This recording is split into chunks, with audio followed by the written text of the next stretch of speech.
அனைவருக்கும் இனிய மதிய வணக்கம். 19/1/2025 ஞாயிற்றுக்கிழமை மதிய வானிலை அறிக்கை. அதிகாரப்பூர்வ அறிக்கைக்கு இந்திய வானிலை அறிக்கையை பார்க்கவும். நம்ம சேனலுக்கு புதுசாக யாராவது வந்து பார்க்குறீங்கன்னா கண்டிப்பாக சப்ஸ்கிரைப் பண்ணுங்கள். இது நாள் வரைக்கும் நம்ம கொடுத்துட்டு இருக்க வீடியோஸ் வந்து பார்த்திங்கன்னா நம்ம சொன்னபடியே, அதாவது நம்ம கொடுக்குற அறிக்கைப்படி தான் அந்த நாட்களில் மழைப்பொழிவு எப்போ இருக்குது, எந்த டைமில் விலகுது, எதன் காரணமாக அப்படின்ற ஒரு அறிக்கைகள் நான் இது வரைக்கும் கொடுத்துட்டு வந்துட்டுருக்கேன். இது நாள் வரைக்கும் நம்ம சேனலுக்கு சப்போர்ட் பண்ணிகிட்டு இருக்கேன். எல்லாருக்குமே வந்து ரொம்ப நன்றி. இப்போது கடந்த சில நாட்களாக அந்த வடகிழக்கு பருவமழை காலகட்டத்தில் பொய்த மழைப்பொழிவை தாண்டி தற்பொழுது சில நாட்கள் இடைவெளி கொடுத்து ஒரு சுற்றின் மழை கொடுத்த நிலையில் ஒரு 2 நாட்கள் இடைவெளி கொடுத்து மறுபடியும் வந்து ஒரு சுற்று மழை இருக்கிறது. அது அந்த மழைப்பொழிவை விட கூடுதல் பரப்பில் இருக்கும் என எதிர்பார்க்கப்பட்ட ஒரு சூழ்நிலையில் நேற்றைக்கு அந்த சுழற்சியானது, காற்று சுழற்சியானது இலங்கைக்கு தெற்கு மற்றும் தென்கிழக்கு புறமாக அமையப்பெற்றது.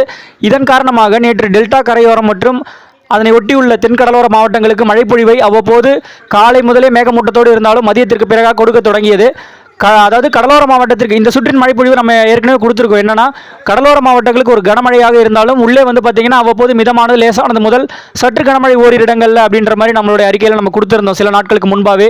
நேற்று மழை ஆரம்பித்தது எந்த இடத்துல, எங்கெங்கே எப்பப்போ பொழிஞ்சது அப்படின்றதெல்லாம் நம்ம வந்து ஆல்ரெடி நம்ம கொடுத்துருக்கோம். அதே போல் காலையில் அறிக்கையில் பார்த்திங்கன்னா நம்ம வந்து ஆல்ரெடி கொடுத்தது எந்தெந்த இடத்துல நம்ம கொடுக்கும்பொழுது நம்ம அறிக்கையை பதிவு பண்ணுற நேரத்தில் எங்கெங்கெல்லாம் மழைப்பொழிவு இருந்தது, அதாவது இந்த கடலோர பகுதிகளில் இருந்துச்சு. டெல்டாவில் அதிகபட்சமாக நள்ளிரவில் டெல்டா மாவட்டங்களில் ஆங்காங்கே உள் மாவட்டங்கள் திருச்சி வரைக்கும் அவ்வப்போது உள் மாவட்டங்களிலும், அதாவது ஈரோடு நாமக்கல் அப்படின்ற மாதிரி ஒரு ஜோனில் ஒரு லேசான தூறல் அப்படின்ற மாதிரி, திண்டுக்கல் மாவட்டத்தின் மேற்கு புறமாக அவ்வப்போது மழைப்பொழிவானது அங்கங்கே பதிவானது. அதுபோல் தென் மாவட்டங்களில் நல்ல ஒரு மழைப்பொழிவையும் கொடுத்தது. ராமநாதபுரம் கடலோரங்கள் மற்றும் அந்த திருநெல்வேலி, தூத்துக்குடி, அப்படி அந்த தென் மாவட்டங்கள் கன்னியாகுமரி மாவட்டங்கள் போன்ற தென் மாவட்டங்களுக்கும் நல்ல ஒரு மழைப்பொழிவை ஆங்காங்கே கொடுத்தது. வட மாவட்டங்கள் எடுத்துக்கிட்டிங்கன்னா சென்னை வரைக்குமே அவ்வப்போது திருவள்ளூர் டிஸ்ட்ரிக்ட் வரைக்குமே மழைப்பொழிவானது நள்ளிரவில் பதிவானது அப்படின்ற மாதிரி கொடுத்தது. ஓகே, இந்த அறிக்கையை பார்ப்பதற்கு முன்பு நம்ம வந்து நேற்றைக்கு எந்தெந்த இடத்துல எவ்வளோ மழைப்பொழிவு பொழிந்திருக்கிறது நம்ம பார்ப்போம். ஃபஸ்ட்டு திருநெல்வேலி மாவட்டத்தின் ஊத்து 15 சென்டிமீட்டர் அளவு, திருநெல்வேலியின் நாலுமுக்கு 14, திருநெல்வேலி காக்காட்சி மற்றும் மயிலாடுதுறை 12 சென்டிமீட்டர். அடுத்தது பார்த்தீங்கன்னா 11 சென்டிமீட்டர் அளவுக்குன்னு பார்த்தீங்கன்னா மயிலாடுதுறை செம்மனார் கோவில் மற்றும் திருநெல்வேலி மாஞ்சோலை மற்றும் மயிலாடுதுறை. அடுத்தது பார்த்தீங்கன்னா 10 சென்டிமீட்டர் அளவுக்கு அப்படின்னு பார்த்தீங்கன்னா மயிலாடுதுறை AWS. அடுத்தது நாகப்பட்டினத்தின் திருப்பூண்டி 8 சென்டிமீட்டர், நாகப்பட்டினம் தலைஞாயிறு, திருவள்ளூர் பொன்னேரி 7 சென்டிமீட்டர், தலா 6 சென்டிமீட்டர் அளவு சென்னை புழல் ஜோன் 3ல. அடுத்தது நாகப்பட்டினம் வேளாங்கண்ணி மற்றும் காரைக்கால் பகுதிகள், காரைக்கால் 6 சென்டிமீட்டர். அடுத்ததாக 5 சென்டிமீட்டர் அளவுக்கு மழைப்பொழிவான இடங்கள் காரைக்கால் AWS மற்றும் சென்னை தரமணி, மயிலாடுதுறை மாவட்டம் சீர்காழி, தஞ்சாவூர் மஞ்சளாறு, திருவள்ளூர் ரெட் ஹில்ஸ், திண்டுக்கல் மாவட்டத்தின் ஒட்டஞ்சத்திரம், சென்னை திருவொற்றியூர், அடுத்தது திருவள்ளூர் புழல் ARG, அதுக்கப்புறம் நாகப்பட்டினம் திருக்குவளை, சென்னை ஆலந்தூர், சென்னை AP, மீனம்பாக்கம், அடுத்தது அமிஞ்சக்கரை, சென்னை திருவள்ளூர் டிஸ்ட்ரிக்ட் பூந்தமல்லி, சென்னை AWS, காஞ்சிபுரம் மாவட்டத்தின் காஞ்சிபுரம். இங்கெல்லாம் பார்த்தீங்கன்னா தலா 5 சென்டிமீட்டர் அளவுக்கும் தலா 4 சென்டிமீட்டர் அளவுக்கு அப்படின்றது பார்த்தீங்கன்னா அங்கே ஒரு கிட்டத்தட்ட ஒரு 10 இடங்கள் இதே போலவே, அதாவது சென்னை, திருவள்ளூர், காஞ்சிபுரம் அந்த சுற்றுவட்டார பகுதிகளிலையும் திண்டுக்கல் பகுதிகளில் அப்படின்ற மாதிரி ஒரு மழைப்பொழிவும் 3 சென்டிமீட்டர் அளவுக்குன்னு பார்த்தீங்கன்னா இன்னும் ஏராளமான இடங்கள், இப்படி 1, 2 என பல இடங்களில் ஆங்காங்கே, அதாவது டெல்டா தென்கடலோரங்களில் குறிப்பாக ஒரு ஜோன்லையும், மேற்கே பார்த்தீங்கன்னா ஒரு சில இடங்களில் உள் மாவட்டங்கள் அப்படின்ற மாதிரி ஈரோடு வரைக்குமே சென்று அதிகாலை வேளையில் அவ்வப்போது அப்படின்ற மாதிரி ஒரு கொடுத்த ஒரு சூழ்நிலை, லேசான தூறல் துளி இது மாதிரி இருந்தது. ஓகே, இன்றைக்கான அமைப்பு அப்படின்றத பார்ப்போம் நம்ம இந்த அறிக்கையில். இலங்கைக்கு தென்கிழக்கு புறமாக நீடிக்கும் காற்று சுழற்சி மற்றும் கர்நாடக எல்லையோர பகுதிகளில் ஒரு மெலிந்த மேலடுக்கு சுழற்சி. அடுத்தது பார்த்தீங்கன்னா மாலத்தீவுக்கு மேற்கு புறமாக ஒரு சுழற்சி இருக்கிறது. இப்போது இதன் காரணமாக கிழக்கு காற்றலை நமக்கு வந்து பார்த்திங்கன்னா தற்பொழுது வரக்கூடிய ஒரு சூழ்நிலையால் தான் நமக்கு தமிழகத்தில் வந்து ஆங்காங்கே நேற்று முதல் மழைப்பொழிவானது அவ்வப்போது டெல்டா கரையிலிருந்து தொடங்கின அந்த மழைப்பொழிவானது படிப்படியாக உள் மாவட்டங்களில் வட உள் மாவட்டங்கள் வரைக்குமே எட்டிப்பிடித்து கர்நாடக எல்லையோர மாவட்டங்கள் வரைக்கும் செல்லக்கூடிய ஒரு சூழ்நிலையை நம்மளால் பார்க்க முடிகிறது. இந்த மழைப்பொழிவானது வரும் மணி நேரங்களில் எப்படி இருக்க போகிறது அப்படின்றத நம்ம பார்க்கணும்.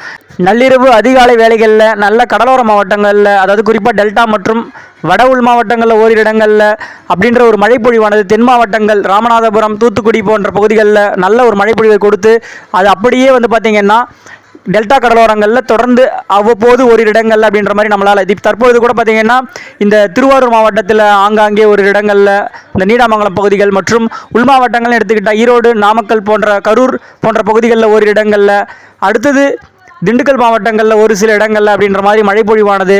அடுத்து அரியலூர் ஜெயங்கொண்டம் மாவட்டம், கள்ளக்குறிச்சியில் ஒரு மிதமான மழைப்பொழிவு அப்படின்ற மாதிரி மழைப்பொழிவு ஆங்காங்கே இன்னும் குறிப்பிட்டு சொல்ல போனால் இன்னும் வட உள் மாவட்டங்களில் ஒரு இடங்களில் மழைப்பொழிவு அப்படின்ற மாதிரி இருக்கக்கூடிய ஒரு சூழ்நிலை.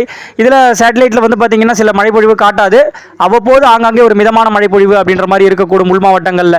படிப்படியாக இந்த மழைப்பொழிவானது மேற்கு தொடர்ச்சி மலை மாவட்டங்கள், குறிப்பாக தென் கடலோர மற்றும் தென் உள் மாவட்டங்களில், தென்மேற்கு உள் மாவட்டங்களில் நல்ல ஒரு மழைப்பொழிவை மாலைக்கு பின், அதாவது மதியத்திற்கு உள்ளாக இப்போ அப்படின்ற மாதிரி ஒரு சூழ்நிலையில் ராமநாதபுரத்தில் தற்பொழுதே வந்து நல்ல ஒரு மழைப்பொழிவு கொடுத்து கொண்டு வரும். இப்படி ஒரு சூழ்நிலை இருக்குது. இந்த மழைப்பொழிவெல்லாம் படிப்படியாக மேற்கு நோக்கி முன்னேறி உள் மாவட்டங்களுக்கும் அவ்வப்போது மழைப்பொழிவை கொடுக்கும். இந்த மழையானது இன்று ஒரு நாள் மட்டும் அப்படின்ற மாதிரி இருந்து புதுச்சேரிக்கு தெற்கு புறமாக இந்த மழைப்பொழிவு, அதாவது டெல்டா கடலோரங்கள் மற்றும் தென் உள் மாவட்டங்கள் ஒரு சில இடங்களில் ஒரு இடங்களில் நாளை இருக்கலாம். அடுத்தது வட உள் மாவட்டங்களில் பார்த்திங்கன்னா ஒரு மேகமூட்டத்தோடு ஒரு குழப்பமான வானிலை அப்படின்ற மாதிரி இருக்கக்கூடும் நாளை ஒரு நாள். அவ்வப்போது இந்த மழைப்பொழிவானது எதனால் விலகக்கூடும் என்ற ஒரு சில காரணங்களை நம்ம ஏற்கனவே சொல்லியாச்சு.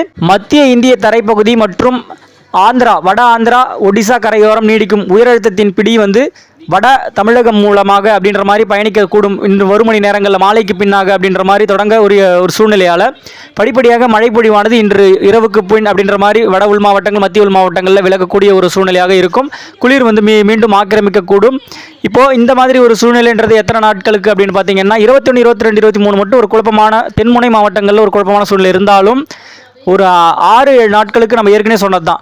6-7 நாட்களுக்கு ஒரு குளிரின் தாக்கமானது மேற்கு தொடர்ச்சி மலை மாவட்டங்களில் உறைபனிக்கு ஒரு வாய்ப்புள்ள ஒரு சூழ்நிலையாக அப்படின்ற மாதிரி ஒரு இருக்கக்கூடும். ஏன்னா அந்த உயரழுத்தத்தின் தாக்கம் சற்று வலிமையாக அப்படின்ற மாதிரி இருக்கக்கூடிய ஒரு சூழ்நிலையால் தற்பொழுது இந்த வங்கக்கடலில் நீடிக்கும் இந்த சுழற்சியானது அது அவ்வப்போது அதே இடத்துல, அதாவது கிழக்கு நோக்கி முன்னேறி சுழன்று அவ்வப்போது நிலநடுக்கோட்டு பகுதியாகவே சுழன்று வந்து இந்த மழைப்பொழிவை நமக்கு, அதாவது ஏற்ற விடாமல் வடக்கு நோக்கி முன்னேற விடாமல் அது வந்து நிலநடுக்கோட்டு பகுதி மற்றும் இந்த இலங்கைக்கு தெற்கு புறமாக அவ்வப்போது இந்த மழைப்பொழிவு கடலிலேயே கொடுக்க செய்த ஒரு சூழ்நிலையாக இருக்கும். இது அந்த மாத இறுதி நாட்களில் மீண்டும் அந்த உயரழுத்தம் விலகக்கூடிய ஒரு சூழ்நிலையில் மீண்டும் இந்த நிகழ்வு வந்து அவ்வப்போது வடக்கு நோக்கி முன்னேறி குமரிக்கடல் வழியாக, அதாவது அவ்வப்போது எட்டி பிடிக்கும் பொழுது மீண்டும் மழைப்பொழிவானது ஒரு சில இடங்களில் லேசானது மிதமானது அப்படின்ற மாதிரி ஆங்காங்கே அப்படின்ற மாதிரி இருக்கிறதுக்கான ஒரு சூழ்நிலை இருக்கிறது.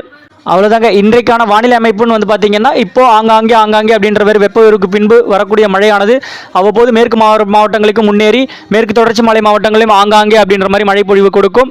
இது பரவலான மழைப்பொழிவு அல்ல, இது கிழக்கு காற்றின் அலையால் வரக்கூடிய மழைப்பொழிவு. அதாவது போன சுற்றை விட கூடுதல் பரப்பில் எதிர்பார்த்தது போலவே இந்த மழைப்பொழிவு எவ்வளவு இருக்கும் அப்படின்றது நம்ம இந்த அறிக்கையில் ஏற்கனவே முன்னாடி வந்த இதில் நேற்று எவ்வளோ மழைப்பொழிவு பொழிந்தது நம்ம சொல்லியிருக்கோம் பார்த்தீங்க. அதுபோல தான் இந்த மழைப்பொழிவு இன்று ஒரு நாள் இருந்தாலும் நாளை பெரும்பாலும் மழைப்பொழிவுக்கு சற்று வாய்ப்பு குறைவாகத்தான் ஓரிரு இடங்களில் இருக்கலாம். வானிலையோடு எப்பொழுதும் இணைந்திருங்கள். வானிலை மாறுதலுக்குட்பட்டது. நன்றி, வணக்கம்.